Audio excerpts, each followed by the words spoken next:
It's extra time. He shoots, and it's a goal! Hello and welcome back to the Extra Time podcast. It's me, Patrick Van Straten. I will be your host today, and I'm joined by Dougie Critchley, South London's finest amateur barber, for this week's episode. How are you getting on, Dukes? Yeah, love it. Love that. I need to get my barbering out there more often because I'm not doing very well. I'm playing a lot of poker at the moment online. I was playing till quite late last night, and that didn't go to plan. I lost in the last couple of minutes and wrapped up around 12:30. So I'm sorry about my appearance. I probably look a bit, bushy-eyed. And no, bushy-eyed is when you look fresh. I know, tired, effectively. So yeah, looking forward to this podcast though. We've got a good one, I think. Sorry, so you were playing over Zoom with your friends? Yes. How do you get the cards? Do you have to use an app? Yes, you use an app. So we were using an app called Poker Club, but there is one called Poker Stars as well, which I've had more success in the past. And you transfer your mate 10 quid before you start, the sort of dealer, as it were. And he gives out the cash at the end. So you have to have some trust in your mates. And one guy's already trying to lower it from 10 to 5. So there's already a bit Unbelievable. There's already a bit of high jinx having lost. But it is good fun. Are you a poker player yourself, Pat? I am. I haven't played for a long time, but I remember playing quite a bit at uni. And I remember a couple of times doing quite well. Though our games were always ended by just mutual agreement. It would always get to the point where there were two people left in it, and you just split up the money based on how many chips you had, because inevitably when it gets down to two, people start playing so conservatively. Yeah, exactly. That's the problem last time. But I remember funding a couple of nights out, when I had a lucky streak. Hello. But I haven't played for a while. High roller, I love it. For a while. Well, it doesn't take much to fund a night out at university. True, that's true. £1 shots. It was like a fiver. Yeah. Yeah, so that was actually a very good natural brand integration there for a brand which has not paid us to integrate them. So Poker Stars, let us know if you want to hit us up. Actually, on the topic of gambling, obviously, you don't want to discuss the current situation as if it's a good thing. But I will say that before the lockdown began, I had a bet with Milad from the beginning of the year that Marcus Rashford would get 15 goals or more in the Premier League, and he said 14 or fewer. Marcus Rashford got injured when he was on 14.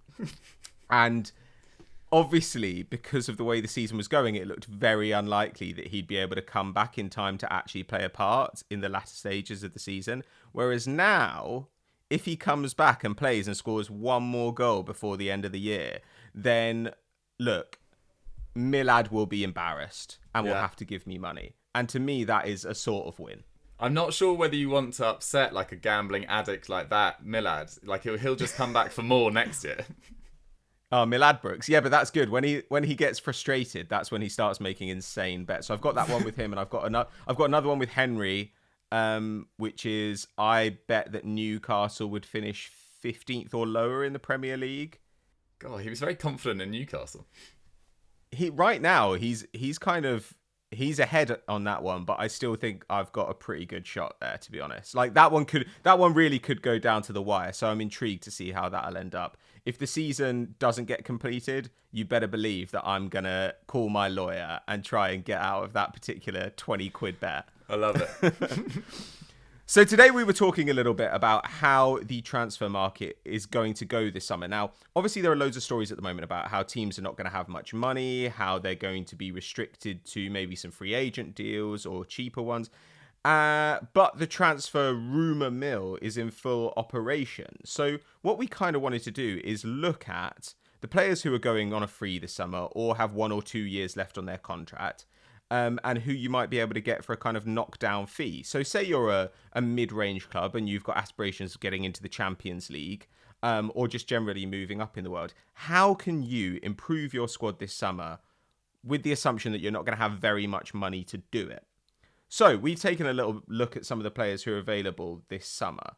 And Dukes, it seems like there are actually a lot of really exciting players with a year left on their contract or whatever. But some of those, I'd say, would probably be a little bit too expensive for this discussion, don't you think? Yeah, for sure. I mean, I think there's obviously lots of speculation around sort of James Rodriguez and Paul Pogba, of course. It's not a summer without lots of speculation around Paul Pogba and Leroy Sane, but Sane and Pogba will still cost at least 80 million, I would have thought, probably more. And James Rodriguez, from what I've read, is on about £280,000 a week at Real Madrid. So it's going to be really difficult for any club to bring him in, unless Everton go absolutely supernova, because their majority shareholder, Farhad Moshiri, is an Iranian billionaire, does have the cash, but I'm not sure whether they want to do that necessarily.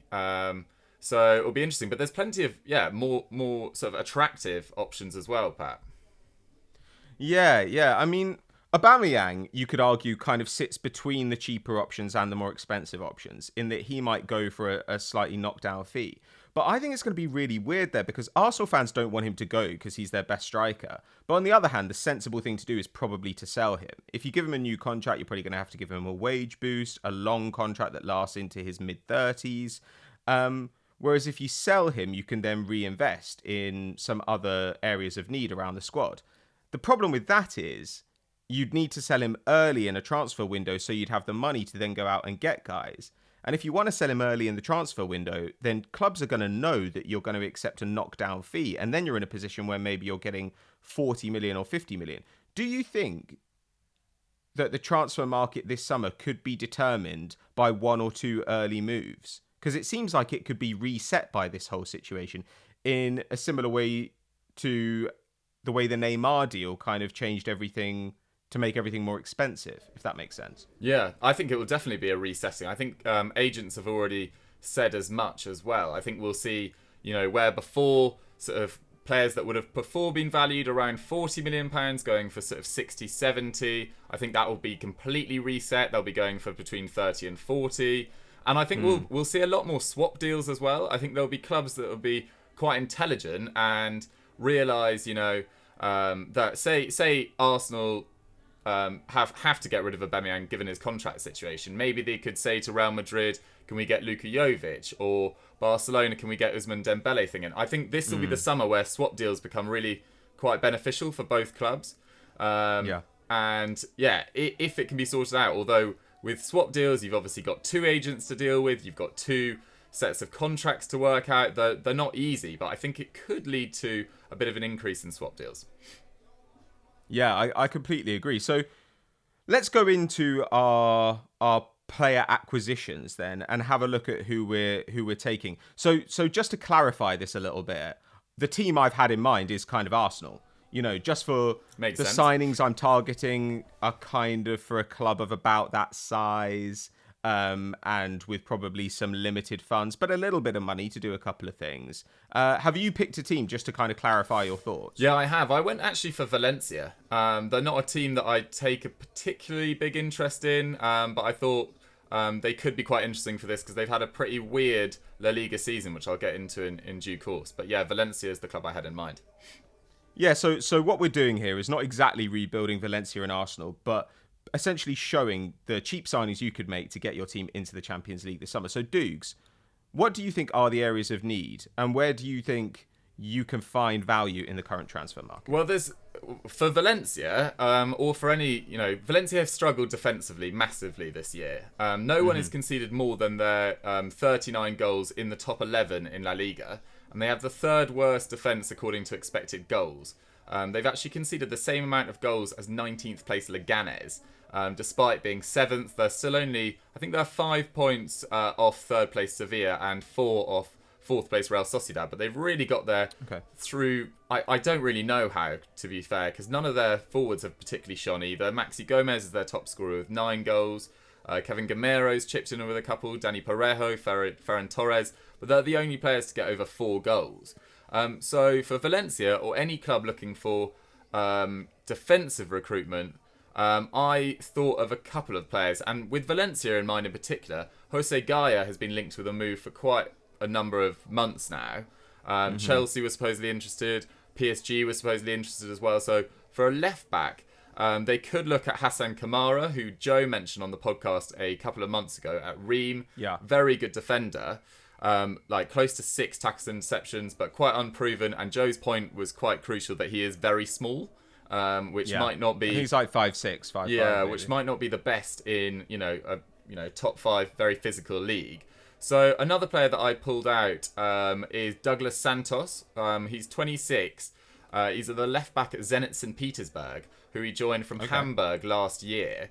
He's got a couple of years of Bundesliga experience, but then Hamburg got relegated.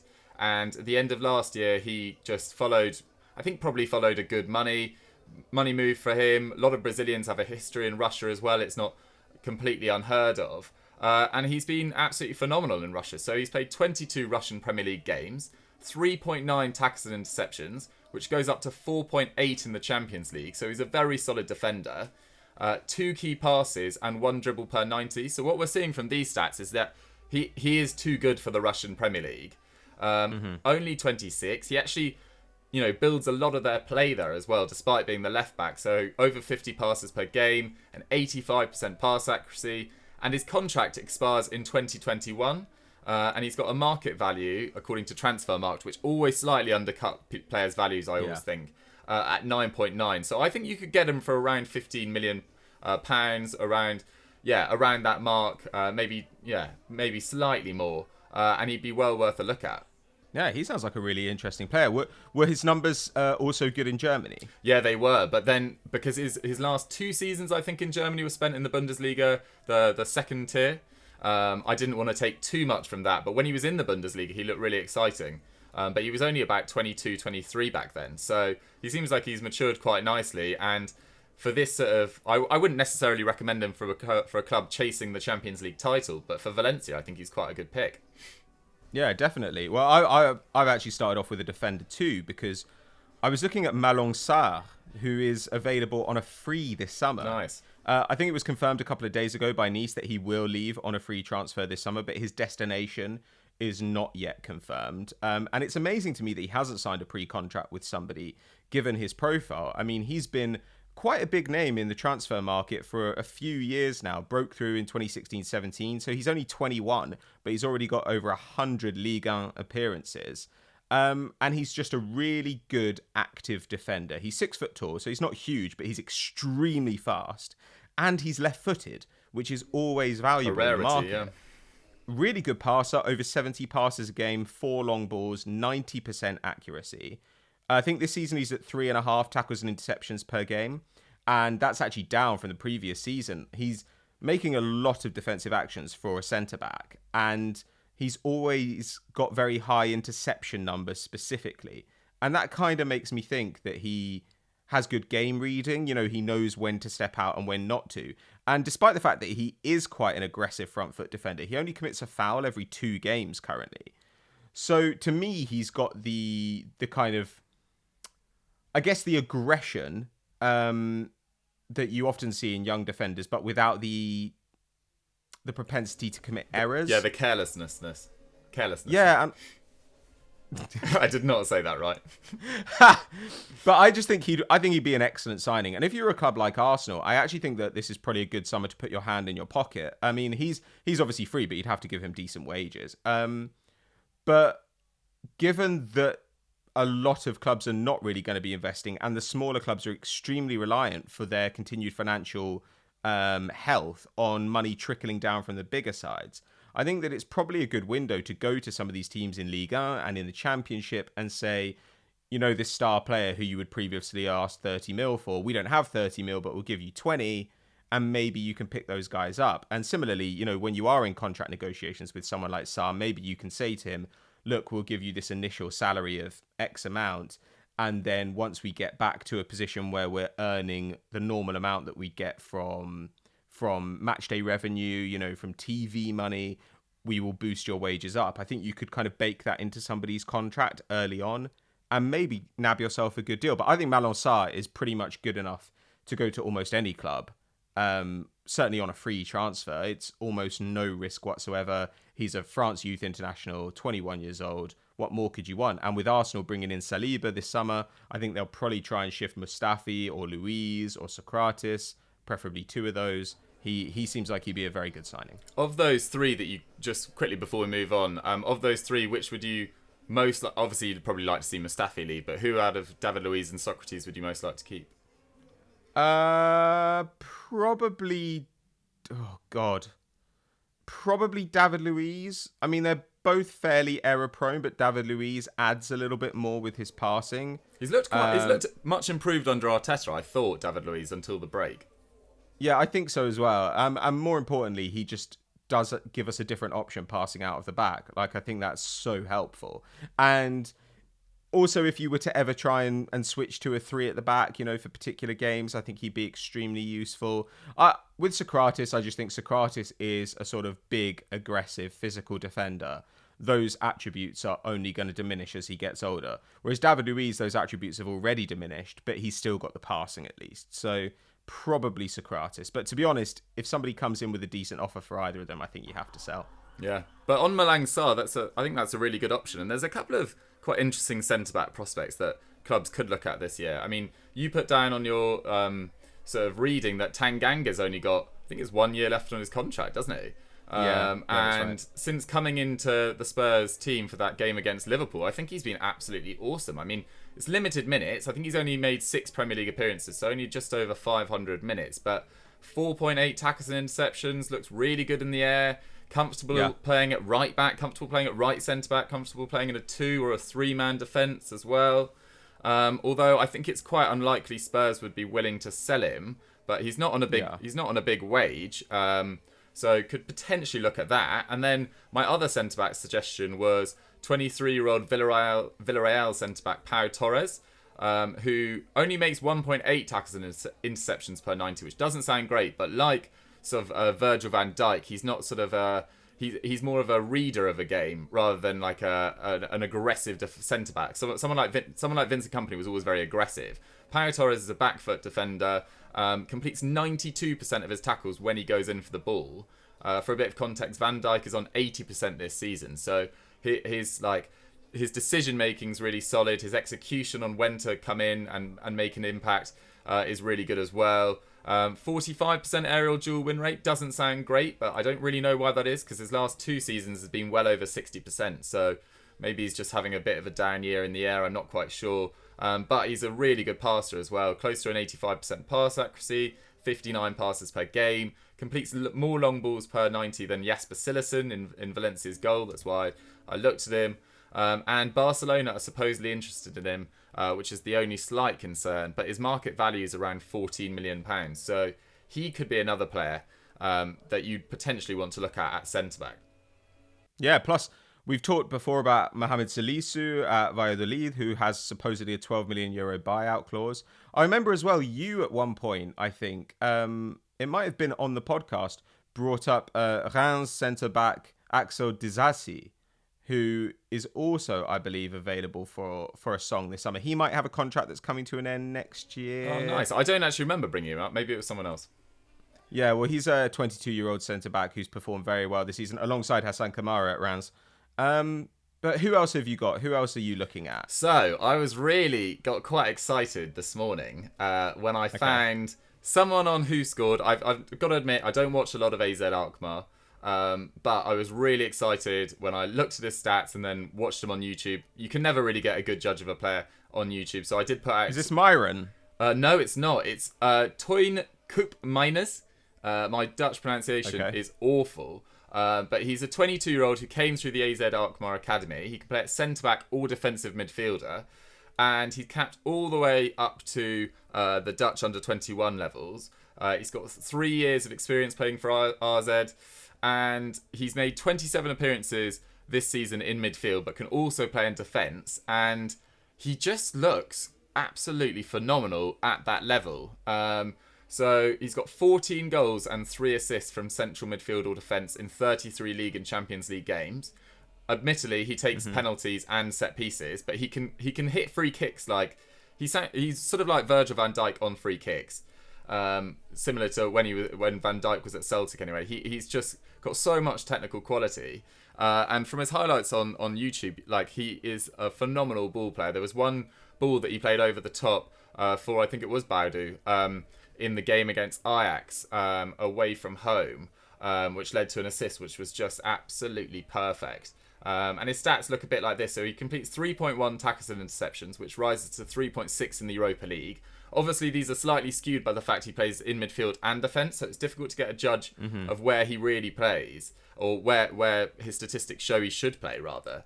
But also fires off 1.4 shots, 1.1 key passes, and 1.2 dribbles. And he's an excellent passer. He completes over 82%, which I think was in the top 3 of RZ's side. And they've been phenomenal this year. They've been really unfortunate for their league to be cancelled, because they looked like they were going to take Ajax all the way. 87% pass accuracy, over 5.8 long balls per game, and he's been linked with Everton because Marcel Brands, their director of football, obviously is Dutch, and he's got a lot of contacts in the Netherlands. So Valencia or any other side looking for a defensive midfielder or centre back option might have a bit of a fight on their hands, but looks phenomenal from the stats, and I can't wait to watch more of him play. Well, I looked at the Eredivisie as well, because I think obviously it is generally a little bit of a risk to take a player from there, but I think clubs are going to have to take some low value risks. And a guy who'd caught my eye was Luis Sinisterra, who is a Colombian attacker playing for Feyenoord. He can kind of play across the attacking band. He's 20 years old, but he's got a year left on his contract this summer. 9 goals and assists in about 1,600 minutes this campaign. That's pretty decent. 0.5 expected goals per 90. It's good. It could be better, but it's still pretty good. And when you look into his numbers, he's got 2 shots a match, 1.5 key passes. More importantly, 3.5 dribbles. He's an amazing dribbler. And around 3 tackles and interceptions as well, in a side which is generally, better than most of the teams they come up against in the Dutch league. I think that he's quite an interesting, versatile option if you were, say, a Southampton, or if you are an Arsenal side looking to maybe plug some gaps. So I think they've probably got enough wide youngsters. But Sinisterra, he's one of those guys that if he's available for a knockdown fee this summer, I think you pick him up and say, you know what, maybe we loan him out, maybe we give him some development minutes, but most importantly, we get this guy on our books because he's so young. And it's amazing to me how some of these players are able to run down their contracts. So a guy I looked at in midfield is Pierre-Emile Højbjerg of Southampton. He's 24 years old, also a year left on his contract this summer. And he has quietly had an amazing season under Ralph Hasenhüttl, or Hasenhüttl, I should say. 4 tackles and interceptions a match, 1.3 dribbles with a 75% success rate. So he's kind of your cut price Thomas Partey in the middle of the park. Yeah, that's class. 60 passes a game, loses possession under once a match. And this year, he's getting the ball into the final third about 4.5 times a match, which is good. Last year, he was doing it about 7 times a match, which is elite. I mean, that's really, really good. And he was doing it on a Southampton side, which basically had absolutely no attacking power whatsoever. I mean, obviously as well, this is a guy who played under Pep Guardiola at Bayern Munich. He's got some pedigree, and he's now worked under Hasenhüttl as well. So he's played in a pressing system. He can do a little bit of everything in the midfield. I don't think he'd cost you an arm and a leg with a year left on his deal, and I think his wages would be pretty reasonable as well. So if you're a club like Arsenal, like Valencia, or maybe even someone like Roma, I think that this is a really good utility player to have in your team. And I think if none of those sides pick him up, I could really imagine like a Borussia Dortmund swooping for someone like Højbjerg. That'd be class, yeah. I mean, thinking of Partey there, did you see what his agent did the other day on social media? Was this the thing where he said gracias or something? No, he said they did like a poll, and it was like pick Partey's next club. Jesus. On like an Instagram post. I couldn't believe it. But yeah, Højbjerg, as you say, would be a great option. I feel we've mentioned it a couple of times now, but Man United could really do with someone to hold that midfield in the sort of holding role. I don't know why they continue to be linked with the likes of Milinkovic-Savic, etc. I think now you've got Bruno Fernandes in, and if you lose Pogba, I'd reinvest more in a defensive midfielder, or someone who has massive defensive output, and then use Fred and Bruno Fernandes, or McTominay and Bruno Fernandes at either side. And I think that's a midfield that might not win you a league, but it will get you back in the reckoning for top 4 consistently. Further forward, with Valencia in mind, I obviously had to take into account that Ferran Torres might leave this summer. Yes. He's been linked with Dortmund quite heavily to replace Jadon Sancho. Before I go any further, just sorry, if you can hear the sort of party that's going on outside my girlfriend's house, there's a bit of a Brixton reggae party, so apologies if that's coming out over the audio. What? Can you hear it? Is Is it a little bit? But is it a socially distanced party, dude? I'm not quite sure. It's booming out through the window, which is closed, but you can still hear it quite loudly. It's got 11:35 on a Friday. It's party time. Anyway, so Ferran Torres' replacement. That's what I was going for. So Eric Lamela, I thought, has probably timed out at Spurs, to be honest. He's been there for 7 years, and I think Mourinho would be happy to get rid of Lamela, to be totally honest. He's never really, despite not being that injury prone, I had in the back of my head that he was really injury prone. He's actually only missed 13 games since the end of 16-17, and all those games came this year. But he still hasn't played more than 25 league games in each of the last 4 seasons, so he's never been a first choice. His contribution's been pretty solid in 200 appearances, but I think Spurs fans probably wouldn't cry over Lamela's departure too much and would be probably willing to let him go. He's actually only 28, so he's got at least 2 years of pretty top-level service. And I'd quite like to see him be the main man at a club like Valencia. I think it'd be quite a good move for him. So he's only made 17 appearances this season in the league, but only 10 of those have been starts. 2 goals and 1 assist, which doesn't sound great. But his underlying numbers are still pretty solid, so 2.3 shots, 1.6 key passes, 1.7 dribbles, and his expected goals and assists is 0.27, which doesn't sound great, but that's the first time it's been below 0.55 per 90 in each of the last 3 seasons. So he can still do it, but if you wanted someone a bit younger than Eric Lamela, I was also thinking Bertrand Traoré. There's been loads of speculation that clubs in France are going to be in quite difficult financial situations with the league being cancelled now. And Lyon obviously haven't ended up in the Champions League places. Their president, Jean-Michel Aulas, is trying to get them into the Champions League for next year on the basis of where they finished last year. Marseille kicking up a fuss. So Lyon's finances could be in a bit of a situation. And Bertrand Traoré, similar to Lamela, despite being a very good player, hasn't had a great campaign. Only 14 starts in the league this year, 1 goal and 3 assists. But expected goals suggest that should be 3 of each. And yeah, 2.6 shots, 1.5 from inside the area. I think he's a very good player from that right wing. I'm not sure he's ever going to be elite or anywhere close to world class, but at 24, I think he could be a pretty useful contributor for someone in La Liga chasing Champions League football or around that 4th, 3rd spot. And 0.48 expected goals and assists per 90 in a down year is pretty solid, really. So Bertrand Traoré or Lamela, I think, would be pretty easy pickups that could be quite feasible this summer. Yeah, I think those are really nice signings, especially for a club of, say, Spurs' size or maybe a Roma or Valencia. I think that would make a lot of sense. I mean, a guy I was looking at who I didn't realise was coming to a year from the end of his contract, but this one to me seemed like kind of a no-brainer for Arsenal. If Arsenal can't get a Jovic or a Dembele or somebody in part exchange for Aubameyang, and they can't go out and get an Osimhen or someone like that as well, I think a really interesting move could be Arkadiusz Milik. Okay. He's had a great year. He's got a year left on his deal this summer.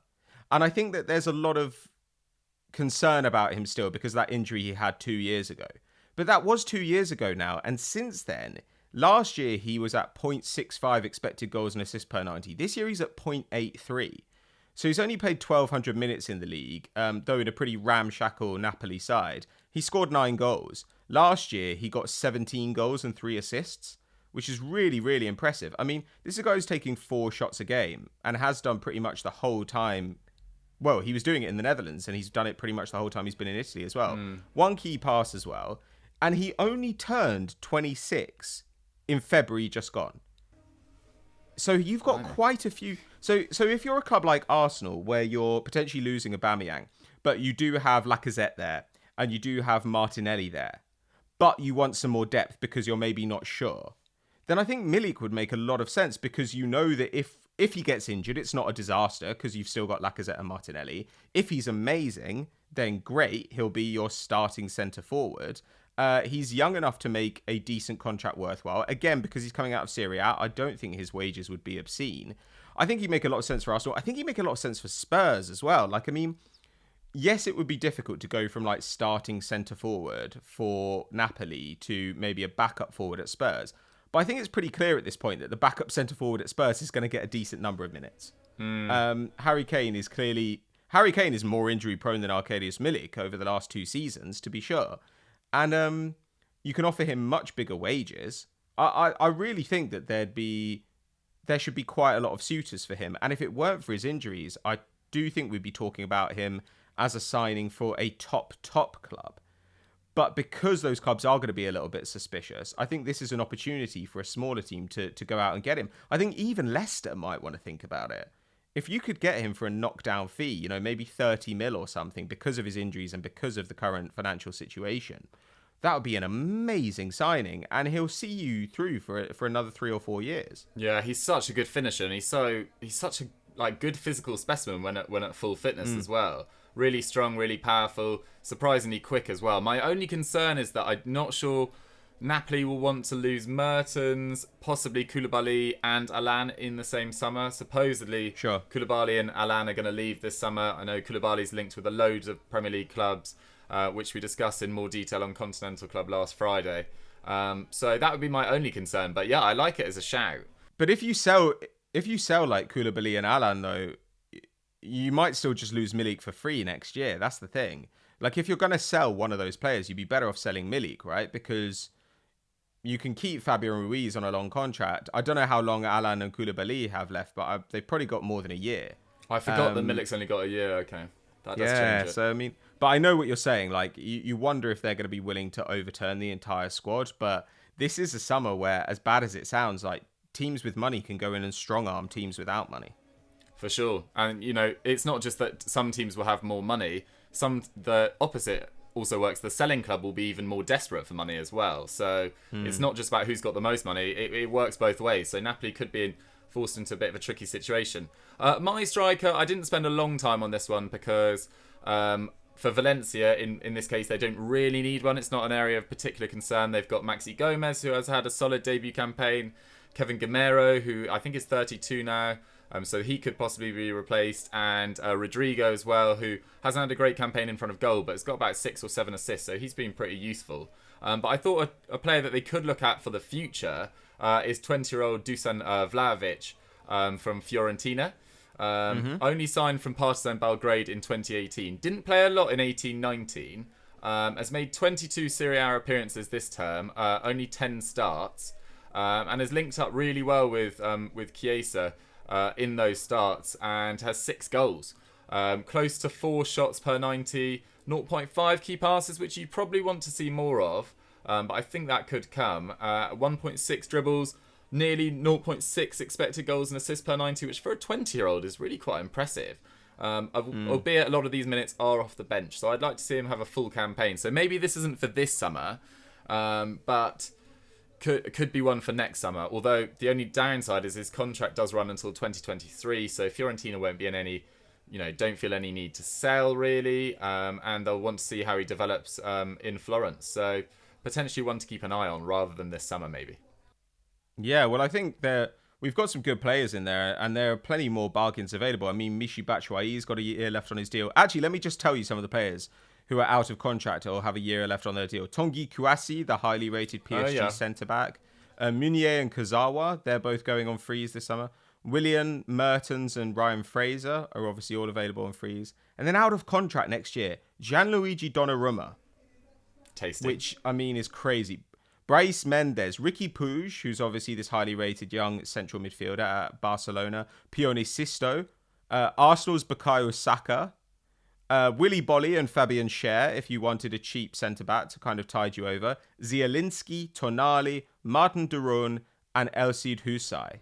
So loads and loads of really good options there. I think that actually, you could build a very, very competent upper Europa League, lower Champions League side for almost nothing this summer. Yeah, for sure. I mean, the name that particularly jumped out at me there, just because I've always thought he was really underrated, is Willy Bolly. I think he's a really, really good centre-back. And hasn't got enough credit at Wolves, and it has actually been quite unlucky with injuries this year, so slightly gone under the radar, but was crucial to them coming out of the Championship, establishing themselves last year. So yeah, as you say, there's loads of talent in there. And a good mix of ages as well. It's not just the Mertens and Williams who are, potentially over the hill. Well, yes, definitely over the hill. There's some young talent in there too. Yeah, definitely. So it should be an interesting summer. But Dougs, thanks very much for joining me today. No Is there worries. anything you'd like to plug on the channel before we head off? Go over to EuroFootball Daily and check out Stat Wars. Pat took on James Alcott last week in a very entertaining episode. Absolutely smashed him in the end, but it was a lot of fun nonetheless. And Joe took on Harry Pinero in Stat Wars the previous week as well. So go check out those, show them some love. Thank you very much, Dukes. And thank you guys for watching or listening. If you're listening to the podcast, thank you very much for continuing to support that. If you're watching us on YouTube, make sure that you drop us a like and subscribe to the channel. Hit the notification bell to never miss a video. Thanks very much for consuming our content. And thanks to you, Dukes. We'll see you all next time. Absolute pleasure. Bye. It's extra time. He shoots, and it's a goal!